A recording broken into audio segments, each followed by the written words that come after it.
let's talk about the modern Singaporean workplace. Because right now, it's this incredible, unique meeting point. You've got four completely distinct generations all working together, each one shaped by Singapore's amazing journey, from pure survival to global success. So picture this. You have a team. On that team, there's a baby boomer, a Gen Xer, a millennial, and someone from Gen Z. Now, is that a recipe for some kind of breakthrough innovation, where you're mixing decades of wisdom with cutting-edge digital skills? Or is it just a recipe for conflict? Constant misunderstandings and daily frustration. That's the huge question leaders in Singapore are grappling with right now. You see, this isn't just a random mix of people of different ages. The source material we're looking at today has this perfect name for it, a generational mosaic. Each piece, each generation was forged and colored by Singapore's own history. And to really see how they all fit together, we've got to understand how each piece was made in the first place. So why? Why are these generations so different in the first place? Well, to get a handle on the behaviors we see in the office today, we really have to rewind and look at the specific national experiences that built their core values. Okay, first up, the baby boomers. We can think of them as Singapore's nation builders. I mean, they literally came of age as the nation itself was coming into existence. They were forged in a time of incredible vulnerability, a time of survival right after independence. And that experience, it baked in a deep respect for authority, an almost unshakable loyalty to the company, and a work ethic where putting in the long hours was the ultimate sign of dedication. Then you've got Gen X, the bridge generation. So many of them were latchkey kids, right? With both parents working, they learned to be incredibly independent from a young age. But they also watched their parents' loyalty to a company not always being returned. That made them super pragmatic, focused on results, and a little skeptical about promises of a job for life. And then the millennials arrived, the digital pioneers. They grew up totally connected to the rest of the world, and they came to expect real purpose and meaning from their jobs. But, and this is the key Singaporean part, they also walked straight into the storm of financial anxiety, just squeezed by the city's insane cost of living. So you've got this constant push and pull between their high ideals and their tough economic reality. Finally, we have Gen Z. These are the true digital natives. They've literally never known a world without the internet. For them, reality is just a state of constant hyperconnectivity and a constant awareness of global crises. And what has that created? A generation that demands authenticity and transparency above all else, which, often leads to a pretty big trust deficit with old school institutions. So when you put all of that together in a chart like this, the potential for clashes becomes crystal clear. You've got boomers who are motivated by security and want to talk face-to-face.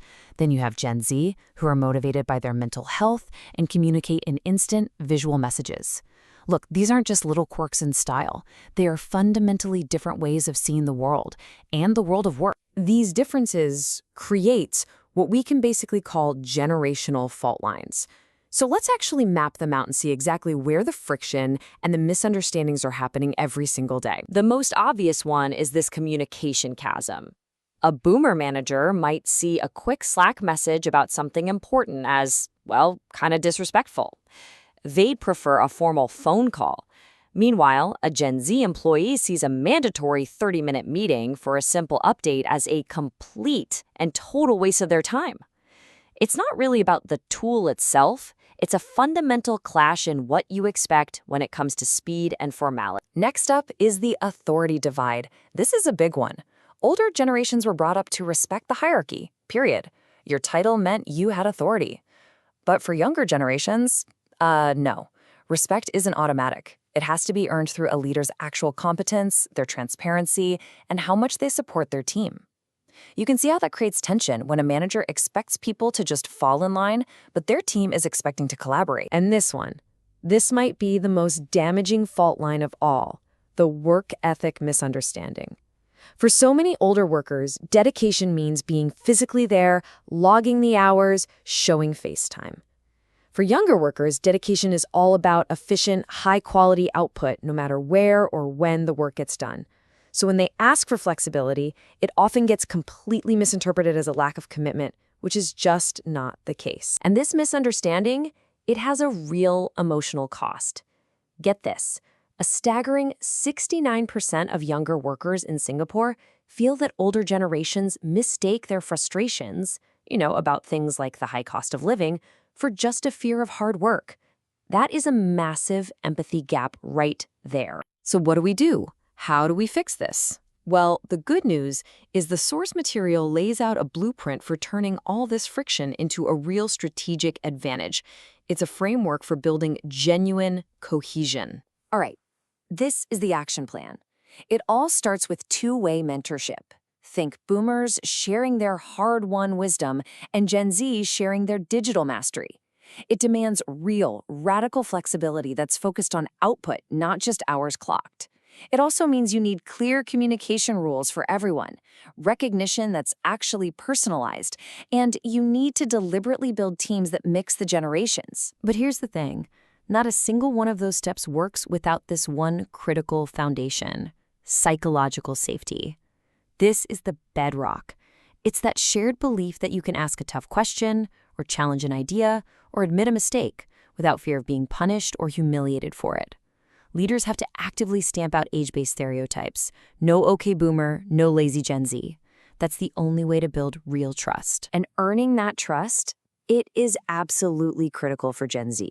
For this group, trust isn't just a nice to have, it's a prerequisite for them to even engage. Leaders have to earn it by actually delivering on their promises, especially around developing future-focused skills like AI, providing genuine mental health support, and proving that the company's values aren't just a bunch of posters on the wall. So why go through all this trouble? Why does this matter so much? Because when you get this right, you unlock what the source material calls the generational dividend. A truly harmonized team isn't one where everybody thinks the same. No way. It's a team where all these complementary strengths combine to create something amazing.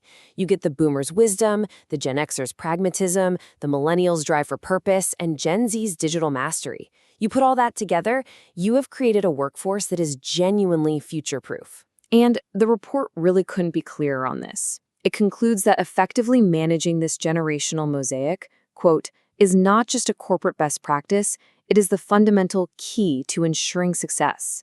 For a nation like Singapore that is built entirely on its people, on its human capital, this is not optional, it's essential. So, we'll leave you with this question to think about. Whether you're a leader or you're part of a team, ask yourself this. Are you just managing different age groups? Just kind of tolerating the friction day to day? Or are you strategically and intentionally trying to compose a masterpiece from your generational mosaic? Because the answer to that could very well define your organization's future.